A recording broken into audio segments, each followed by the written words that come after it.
مسلمان army chief کی تقرری کا آغاز کب اور کیسے ہوا؟ ویسے تو ملکی اداروں میں تبادلے، تقرریاں، تعیناتیاں معمول کی کارروائیوں کا حصہ سمجھی جاتی ہیں، تاہم ملکی سلامتی کے حامل اداروں میں یہ مشق انتہائی اہمیت کی حامل ہوتی ہے۔ بھرپور پیشہ ورانہ صلاحیتوں کی حامل پاک فوج پاکستان کی جغرافیائی اور نظریاتی سرحدوں کی محافظ ہے۔ رواں مہینے پاک آرمی کے 16ویں سپہ سالار جنرل قمر جاوید باجوہ کی مدت ملازمت مکمل ہو رہی ہے۔ اس ویڈیو میں آپ کو قیام پاکستان سے تاحال پاکستان آرمی کی کمان سنبھالنے والے افسران کے ناموں کے ساتھ ان کی مدت ملازمت کی مختصراً تفصیلات بتاتے ہیں۔ یاد رہے، جنرل سر فرینک میسروی سے لیفٹیننٹ جنرل گل حسن خان تک پاک فوج کے سربراہ کا عہدہ کمانڈر ان چیف کے نام سے موسوم تھا، جبکہ جنرل ٹکا خان سے تاحال پاک فوج کے سربراہ کو چیف آف آرمی اسٹاف کہا جاتا ہے۔ پاکستان میں مسلمان آرمی چیف کی تقرری کا آغاز آزادی کی تیسری سالگرہ منانے کے بعد ہوا کہ اس سے پہلے اگست 1947 سے فروری 1948 تک جنرل سر فرینک میسروی اور فروری 1948 سے جنوری 1951 تک برطانوی حکومت کے جنرل ڈاگلس گریسی پاکستانی فوج کے سربراہ تھے۔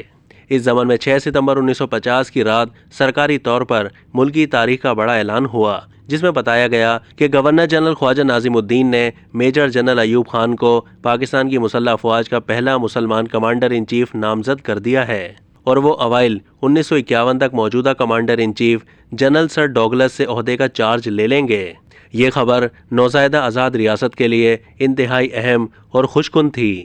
نشریاتی اداروں اور قومی اخبارات میں اس اعلان کو بھرپور کوریج دی گئی۔ یاد رہے، ایوب خان کو دسمبر 1948 میں میجر جنرل کے عہدے پر ترقی دی گئی تھی اور وہ ایسٹ پاکستان ڈویژن کے پہلے کمانڈر مقرر ہوئے تھے، اور جب ان کی نامزدگی کا اعلان ہوا تو اس وقت وہ امپیریل ڈیفنس کالج لندن میں اعلیٰ تعلیم حاصل کر رہے تھے۔ بعد ازاں 15 ستمبر 1950 کو نامزد commander in chief general Ayub Khan کو لیفٹیننٹ جنرل کے عہدے پر ترقی دے کر ڈپٹی کمانڈر ان چیف بنانے کا اعلان کر دیا گیا، اور سرکاری اعلان کے 134 دن بعد 17 جنوری 1951 کو جنرل ایوب خان پاکستانی فوج کے پہلے مسلمان کمانڈر ان چیف مقرر ہوئے۔ ان کی مدت ملازمت اگلے 8 سال تک تھی، لیکن ریٹائرمنٹ سے تقریباً 7 مہینے پہلے 9 جون 1958 کو وزیر اعظم فیروز خان نون نے ان کی مدت ملازمت میں مزید 2 سال کی توسیع کر دی۔ بعد ازاں 7 اکتوبر 1958 کو صدر اسکندر مرزا نے مارشل لا نافذ کرتے ہوئے commander in chief general Ayub Khan کو افواج پاکستان کا سپریم کمانڈر اور ناظم اعلیٰ مارشل لا مقرر کر دیا۔ اس کے بعد پاکستان کے چوتھے کمانڈر ان چیف کی تقرری کا اعلان 27 اکتوبر 1958 کو ہوا، اور جنرل محمد موسیٰ کو بری فوج کا کمانڈر ان چیف مقرر کیا گیا۔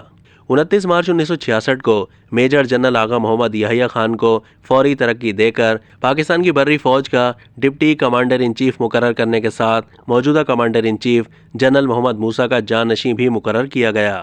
انہیں 27 اکتوبر 1966 کو جنرل موسیٰ کی ریٹائرمنٹ کے بعد کمانڈر ان چیف کا عہدہ سنبھالنا تھا، لیکن 18 ستمبر 1966 کو جنرل موسیٰ خان گورنر جنرل مغربی پاکستان مقرر ہوئے، تو اسی دن 18 ستمبر 1966 کو وزارت دفاع کے غیر معمولی گزٹ میں لیفٹیننٹ جنرل آغا محمد یحییٰ خان کو جنرل کے عہدے پر ترقی دے کر کمانڈر ان چیف بنا دیا گیا۔ 20 دسمبر 1971 کو لیفٹیننٹ جنرل گل حسن کو قائم مقام کمانڈر ان چیف مقرر کیا گیا، اور اس سے پہلے سابق army chief general Agha Muhammad Yahya Khan سمیت 7 افسران فوری ریٹائر کر دیے گئے۔ بعد ازاں 22 جنوری 1972 کو جنرل گل حسن کو آرمی چیف مقرر کیا گیا۔ 7ویں آرمی چیف کی تقرری کا اعلان 3 مارچ 1972 کو ہوا، جس میں جنرل ٹکا خان کو آرمی چیف مقرر کیا گیا۔ 8ویں آرمی چیف کی تقرری کا اعلان 5 فروری 1976 کو کیا گیا، اور یوں 1 مارچ 1976 کو لیفٹیننٹ جنرل محمد ضیاء الحق نے پاکستان کے نئے آرمی چیف کا عہدہ سنبھالا۔ یاد رہے، انہوں نے جنرل ٹکا خان کی ریٹائرمنٹ کے بعد یہ عہدہ سنبھالا تھا۔ نویں army chief general Mirza Aslam Beg کی تقرری 17 اگست 1988 کو ایک فضائی حادثے میں آرمی چیف صدر پاکستان جنرل محمد ضیاء الحق کی ہلاکت کے بعد ہوئی۔ 10ویں آرمی چیف کا اعلان 11 جون 1991 کو ہوا، جس میں لیفٹیننٹ جنرل آصف نواز کو چیف آف آرمی اسٹاف نامزد کیا گیا۔ انہوں نے 16 اگست 1991 کو اپنے عہدے کا چارج سنبھالا، اور اسی دن انہیں جنرل کے عہدے پر ترقی دے دی گئی۔